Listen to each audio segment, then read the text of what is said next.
yang menjadi mata uang adalah emas. Ya, saat dahulu kala yang menjadi mata uang adalah emas. Nah, hari ini emas tidak lagi dijadikan mata uang, gitu kan. Nah, berarti ada gap riset di situ bahwa kalau emas itu berbentuk mata uang, ya, maka bisa diperbolehkan. Tapi kalau selama emas itu belum dijadikan sebagai mata uang, maka ini akan kita bedah lagi nih dalil hukumnya. Apakah sah tidaknya ini transaksi menggunakan emas secara digital tadi. Jadi kita harus lepas berangkat dari aspek linguistik, aspek teks dan konteks turunnya asbabun nuzul, serta pelajaran moral. Jadi datafikasi Quran itu adalah eh, setiap ayat itu akan menjadi apa namanya alat baca realitas, ya alat baca realitas, bukan hanya alat baca teks. Ya misalnya tentang ayat tentang keadilan sosial di surat Al-Hadid itu ya. Maka kita harus punya data kemiskinan yang ada di dalam RT kita berapa nih data kemiskinannya. Ya. Kalau kita sudah punya datanya, ya, maka ayat-ayat yang berhubungan dengan keadilan sosial, ya, infak kepada fakir miskin tadi, itu akan dengan benar bisa kita terapkan gitu. Karena kita membaca fenomena yang terjadi dengan statistik. Nah, kata kuncinya di situ. Kita membaca fenomena yang terjadi secara statistik. Nggak perlu tuh ilmu statistik yang tinggi-tinggi kan? Kita tinggal lihat saja berapa sih orang yang nggak bisa makan di lingkungan sekitar masjid kita. Nah, ini adalah datafikasi surat Al-Hadid ayat 25 tentang keadilan sosial yang dikaji bersamaan dengan data data kemiskinan lokal gitu. Oke. Lalu yang selanjutnya adalah ayat tentang lingkungan dan bumi. Ya. Ini bisa kita kaitkan dengan apa? Data polusi. Kemarin kita belajar tentang data karbon kredit, ya, data penghijauan, data apa lagi namanya, misalnya perilaku konsumtif, ya, ini bisa kita terapkan. Atau ayat-ayat yang berbicara tentang pendidikan, tentang akhlak, ini bisa kita kaitkan dengan data moral siswa, ketertiban kelas, ya, minat baca Quran. Salam, boleh. Jadi datafikasi Quran itu ini sebenarnya adalah datafikasi Quran ini sebenarnya adalah jembatan, ya. Jembatan antara wahyu dengan fenomena yang terjadi gitu. Ada jembatannya antara wahyu yang Allah Subhanahu wa taala turunkan dalam Al-Qur'an ke fenomena yang ada saat ini gitu. Oke ya. Maka eh, apa sih tujuannya ketika kita belajar datafikasi Quran? Ya, ini ingat-ingat ya, dicatat ya. Bahwa salah satu tujuan kita tentang datafikasi Quran adalah kita sedang mendidik bahwa kita tidak hanya tahu lafaznya, bacanya, apa lomba-lomba suara ya, lomba MTQ dan MHQ. Tapi kita juga berlomba-lomba untuk merasakan fenomena sosial kemiskinan yang ada di sekitar kita ya. Ya, apa namanya? Getaran sosial yang ada di sekitar kita. Juga kita akan menumbuhkan yang namanya empati Qurani tadi, ya. Empati, artinya empati itu kemampuan membaca penderitaan manusia. Manusia itu kan kalau nggak ngelihat sesuatu yang lebih sedih dari dia, dia akan selamanya ngelihatnya ke atas. Oh ini saya masih kurang nih, kenapa? Tuh tetangga saya beli mobil, paling udah punya motor. Nanti dia akan kurang lagi pas dia punya mobil, kenapa? Tetangganya mobilnya dua. Nah, empati itu akan tumbuh kalau kita melihat seseorang yang adanya di bawah kita. Nah, ini akan menumbuhkan yang namanya empati Qurani. Jadi salah satu tujuan apa namanya datafikasi Quran adalah kepekaan tadi. Ya. Yang terakhir tujuannya adalah melahirkan atau memunculkan keberanian ilmiah untuk meneliti, untuk menganalisis dan memperbaiki fenomena sosial. Ya. Jadi nggak hanya kita berhenti pada lafaz baca Qur'annya saja atau lomba-lomba bagus-bagusan suaranya. tapi akan mulai kita tadi ya merasakan getaran sosial yang ada di sekitar kita, yang nggak bisa ketemu sama makan sebagaimana yang kita makan ya. Kalau saya lobet ya benar.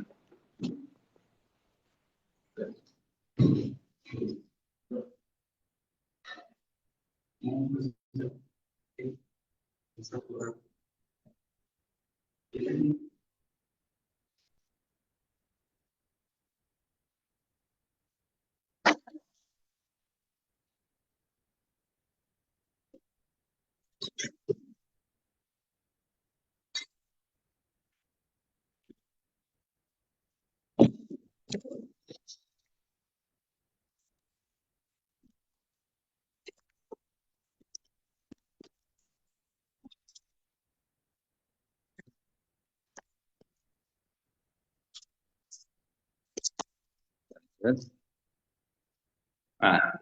maka kita perlu yang namanya mengimplementasikan pembelajaran Al-Quran tadi pada apa? Pada dimanapun tempat kita berada ya.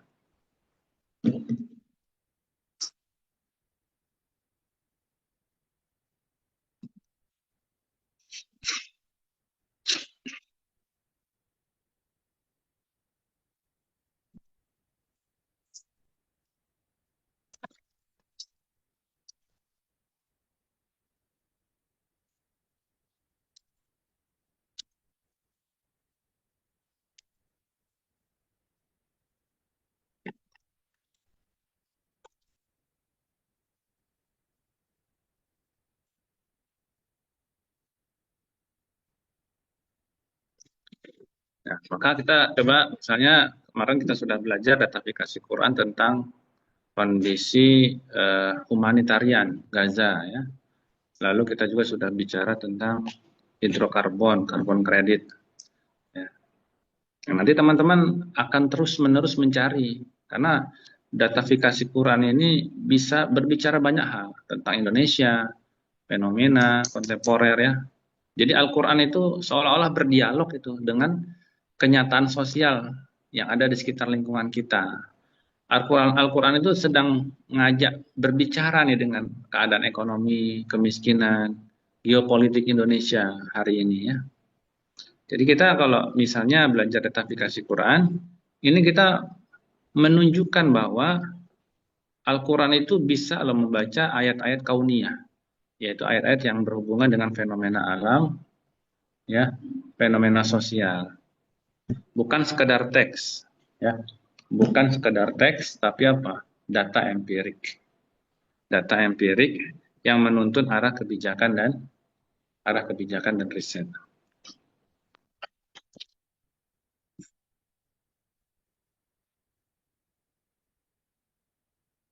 Nah, misalnya ayat Al-Quran tentang kerusakan baik di darat, di laut, ya. Ini bisa kita ambil, misal ayat tentang Zoharul fasadu fil barri wal bahr bima kasabat aydin nas. Telah nampak kerusakan di darat dan di laut karena ulah tangan manusia. Ya. Nah, ini kita sudah paham bahwa tafsirnya memang manusia itu tempatnya pembuat kerusakan, walaupun dalihnya apa? Untuk kesejahteraan rakyat, ya. Pertambangan itu kan ditambang gara-gara apa? Dalihnya apa? Agar rakyat sejahtera kan? Tapi yang terjadi apa? Nggak ada yang sejahtera kan? Yang sejahtera justru yang punya tambang itu. Tapi penduduk lokal yang ada di sekitar situ hanya merasakan dampak polusinya. Hutannya hilang, ya. Airnya tercemar, laut yang indah kayak di Raja Ampat itu hilang sudah. Raja Ampat itu kan terkenal kan sebagai salah satu tujuan diving dunia itu, kelas dunia. Ternyata setelah ditemukan nikel di Raja Ampat, apa yang terjadi? Ya digali semuanya. Emang digali kemana airnya? Kan air kan dari sungai kembalinya kemana? Ke laut, ya. Maka hilang sekarang keindahan dari Raja Ampat di Papua, ya. Tadi Zoharol fasadu fil barri wal bahr bima kasabat aydin nas. Ya. Zoharol fasadu fil barri wal bahr bima kasabat aydin nas. Telah tampak kerusakan di darat di laut karena ulah tangan manusia. Ini adalah kerusakan ekologi yang diakibatkan oleh ya kesengajaan dan keserakahan manusia. Nah, jadi kita bisa memanfaatkan nih, apa sih yang bisa kita manfaatkan dari datafikasi Quran? Oh, kita harus cari tahu berapa hutan yang sudah hilang nih akibat zoharol fasadu tadi, kerusakan tambang tadi. Nah, baru kita buka situs misalnya Kementerian Lingkungan Hidup. Jadi kita bergerak tuh dari kita tahu tafsir tentang kerusakan tadi, kita mulai mencari data. Adanya di mana datanya? Misalnya kayak luas hutan yang hilang kan bisa dari Kementerian Lingkungan Hidup, KLHK 2023, 2024, 2025. Buka aja situsnya gitu. Jadi datafikasi Quran itu next levelnya dari ya ilmu tafsir. Lalu kemudian apa lagi? Ya, bisa kita namanya analisis berbasis citra satelit. Oh, tunjukin tuh mana sebelum ditambang, sebelum sesudah ditambang. Kalau ada citra satelit kan kelihatan ya. Coba aja lihat satelit. Misalnya punya Google Map tahun 2000, Google Map tahun 2025, itu bisa ada tahunnya bisa dilihat. Sekarang di IKN ya. Bagaimana hutan Kalimantan setelah ada IKN? Nambah gundul apa nambah hijau? Nah, ini kalau kita perlihatkan citra satelitnya, maka ini salah satu tugas besar kita nih ya. Agar tadi membumikan ayat Zoharol fasadu fil barri wal bahr. Telah tampak kerusakan. Ya, manusia semua tahu kerusakan, tapi kalau kita misalnya sudah ditunjukin di depan mata tentang oh, rusaknya nih di halaman rumah kamu, baru kita berpikir ya. Semua orang kan begitu ya. Baca tapi nggak pada tahap bergetar itu hatinya ya. Oh, rusak aja lah, bukan tanah saya. Oh, rusak aja. Sama ketika misalnya berprinsip rumah saya yang penting nggak kebanjiran aja. Akhirnya ditinggiin ya. Akhirnya yang diurus cuma rumahnya doang, jalanannya nggak diurus. Padahal kalau misalnya mampet satu selokan, yang kena ya bukan yang lain, dia juga akan kena. Buang sampah sembarangan, gara-gara satu orang semuanya kena. Nah, terus kita juga bisa mengukur kualitatifnya misalnya persepsi masyarakat tentang tanggung jawab ekologi. Gimana sih persepsi kita nih tentang orang-orang yang membuat kerusakan di muka bumi ini? Nah, jadi penelitian selanjutnya. Jadi datafikasi itu sebenarnya adalah penelitian selanjutnya, ya. Penelitian selanjutnya tentang fenomena yang terjadi. Atau misalnya ayat berbicara tentang ayat kemiskinan. Wa fi amwalihim haqqul lis-sa'ili wal mahrum, ya. Dan pada harta mereka ada hak bagi orang miskin yang meminta dan yang tidak mendapat bagian. Dan pada harta mereka ada hak bagi orang miskin yang meminta dan yang tidak mendapat bagian. Wa fi amwalihim haqqul lis-sa'ili wal mahrum. Nah, ini kan sudah tahu bahwa orang-orang miskin ini banyak yang nggak mendapat bagian. Justru mereka tuh punya hak. Nah, ini kan artinya adalah kemiskinan sistemik ya. Maka kita cari datanya. Di mana datanya kita cari? Nah, orang datafikasi Quran itu setelah dia tahu ayatnya, dia akan cari data BPS-nya. Oh, Badan Pusat Statistik. Oh, dia buka Basnas. Mana ya mustahik yang kantong-kantong mustahik yang perlu kita kasih siapa saja.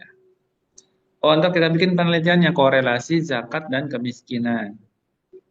Ya, coba bayangkan kalau semua orang miskin itu mendapatkan zakat, barangkali nggak ada orang miskin itu. Kan yang jadi masalah itu yang dapat zakat itu apa? Amil, orang-orang kayanya. Ya, yang punya lembaga zakat itu kan amil. Dia yang udah kaya, dia yang dapat zakat. Nah, maka ya eh, kita bikin nanti ya namanya apa? Eh, zakat data analisis, zakat data analisis. Kemana saja sih zakat-zakat orang Islam ini gitu. Ya. Kalau pajak tuh ada namanya tax ratio. Jadi tax ratio kita tuh 35%. Jadi pendapatan kita dari 100% untuk pajak itu cuma bisa diperoleh 35% saja. 75%-nya kemana? Belum pada bayar pajak. Atau bocor pajak, dana pajaknya. Atau pengemplang. Jadi dipajakin macam-macam, pemerintah ini nggak punya sumber daya buat apa namanya narik pajak sampai 100%. Ya realisasinya cuma 35%. Nah, kita pengen belum ada ini teks zakat zakat rasio, belum ada itu. Berapa sih zakat yang benar-benar tersalurkan ke mustahik tadi itu belum ada. Ya, jadi ini diperlukan tadi orang-orang dengan kualifikasi tadi, datafikasi Quran ya. Nah, ini ilmu yang termasuk langka nih kalau teman-teman lanjut studi lanjut, ini ilmu yang termasuk langka. Beruntung sudah dikenalkan di apa namanya di tingkatan ini ya. Karena tadi ini ilmu harus menguasai setidaknya 3 disiplin ilmu. Ilmu tafsir Quran, ya, ilmu statistik dan ilmu metodologi riset. 3 ilmu itu setidaknya harus dikuasai oleh orang-orang yang serius pada datafikasi Quran. Maka di pertemuan ini ya teman-teman ya ini sebagai ini saja pemantik ya eh, background supaya teman-teman itu ada kesadaran tadi bahwa kita tidak hanya berhenti di asbabun nuzul, tidak hanya berhenti di tafsirnya saja atau di segi linguistik bahasanya saja, tapi kita langsung buka lagi itu data-data yang tersebar, ada jutaan data. Kan saya sudah bilang tuh di awal ya bahwa hari ini kita tuh kebanjiran data. Ya, manusia hari ini tuh kebanjiran data. Berapa WA dalam satu hari di seluruh dunia? Facebook sama semua. Tapi apa yang kita dapatkan? Sampahnya ya. Padahal sampah sekalipun kalau diolah, dia akan memberi nilai manfaat. Apalagi data.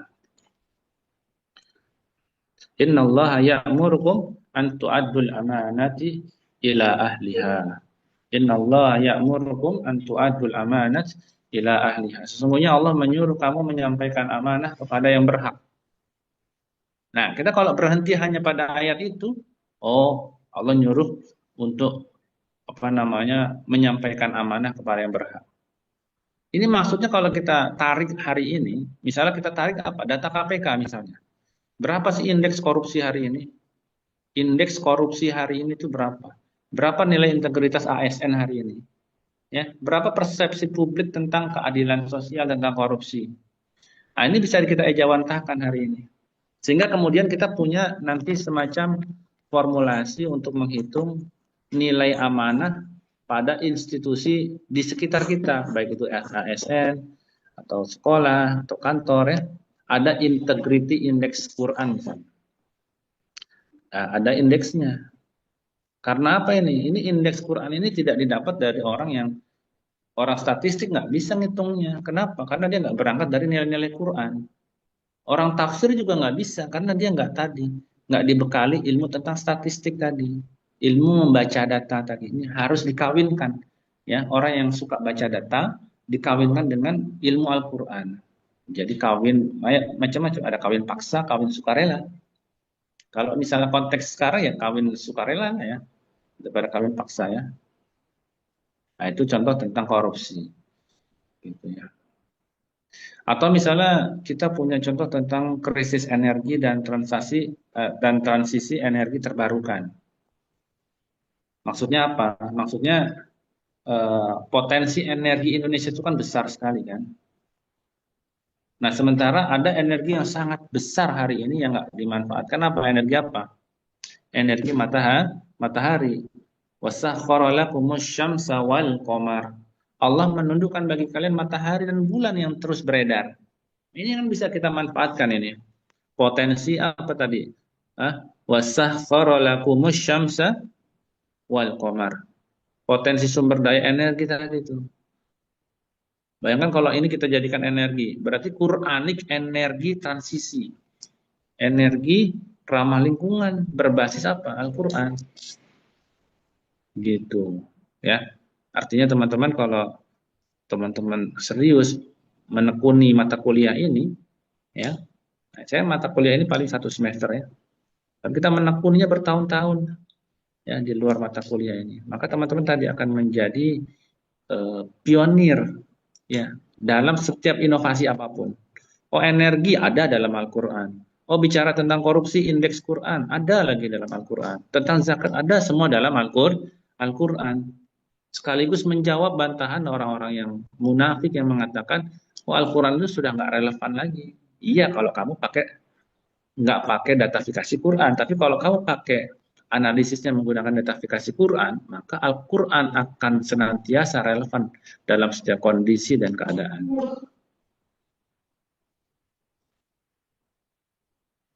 Oke, ada waktu 5 menit. Ada yang mau tanyakan? Nanti saya akan bicara tentang PTS-nya ya, ayat, lalu teman-teman tinggal dianalisis ya, baik analisis tafsirnya, analisis statistiknya, dan kira-kira ini arahnya kemana nih kalau kita jadikan penelitian datafikasi Quran. Ya misalnya ayat tentang eh, apa namanya orang-orang beriman itu saudara. Innamal mu'minuna ikhwah. Sesungguhnya orang-orang beriman itu saudara. Apa yang terjadi dengan kita hari ini? Kita pasti punya banyak sentimen. Ini beda mazhab, ini beda manhaj. Padahal ini katanya di sini ikhwah. Innamal mu'minuna ikhwah. Orang-orang beriman. Nggak ada orang yang satu mazhab saja, nggak ada. Nah, kita harus lebih, ya. Bayangkan kalau misalnya eh, mengasihi binatang saja, ya seorang wanita yang mengasihi binatang dengan air minum, ya dia kemudian mendapatkan pahala jaminan surga. Apalagi misalnya eh, kita mengasihi manusia secara keseluruhan ya, maka lebih-lebih lagi gitu ya. Itu contoh ya, misalnya kita bikin yang namanya setelah innamal mu'minuna ikhwah, orang beriman itu saudara, maka datafikasi Qur'annya apa? Bahwa kita harus mendeteksi mana sih orang-orang yang suka mengujar kebencian, beda mazhab, beda manhaj, ujaran-ujaran kebencian. Kenapa? Sesungguhnya setiap yang berbeda itu keniscayaan, ya, keniscayaan. Mau sampai kapanpun kita nggak akan pernah bisa memaksa orang lain untuk sesuai sama kita, nggak bakal. Allah lah yang kasih hidayah itu ya. Nah, tugas kita hanya menyampaikan. Itu nggak perlu kita marah-marah kalau dia nggak suka sama kita kan. Harus ikut sama kita, nggak perlu ya. Nah, itu salah satu dari konsep innamal mu'minuna ikhwah. Nah, surat Al-Hujurat ya.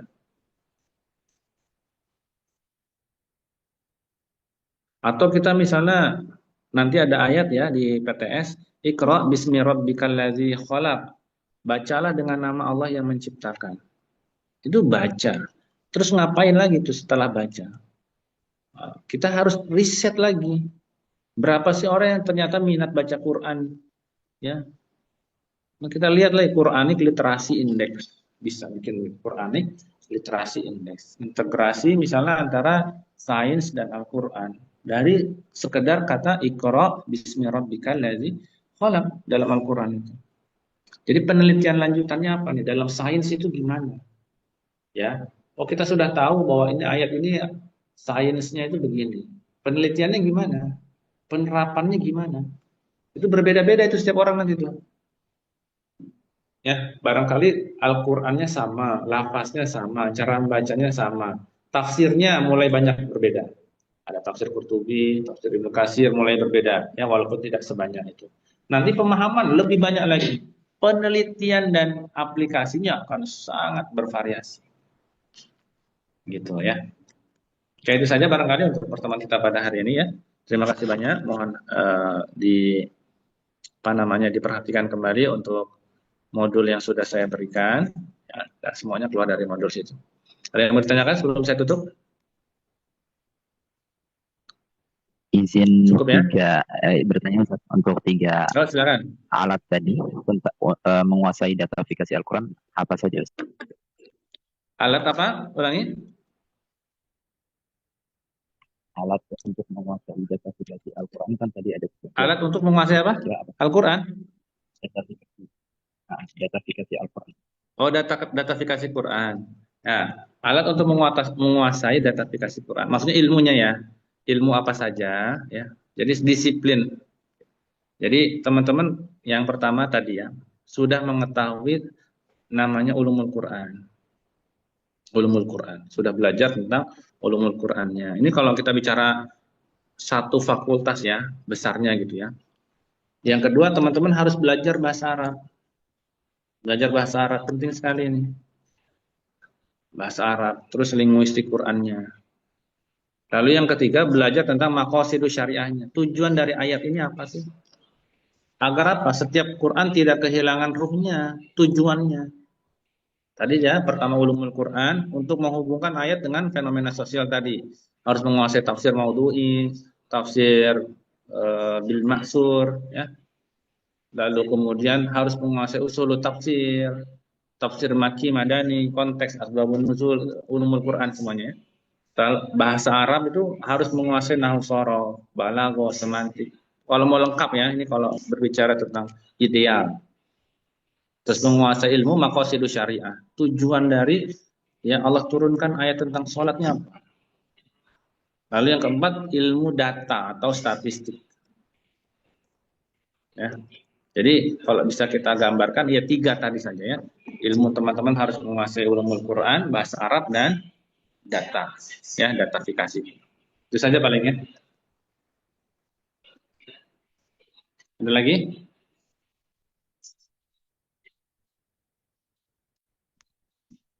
Tidak ada? Cukup? Terima kasih atas pertanyaannya ya. Kita ketemu lagi insya Allah di pertemuan selanjutnya. Nanti kalau sebelum PTS akan saya kasih kisi-kisi insya Allah ya.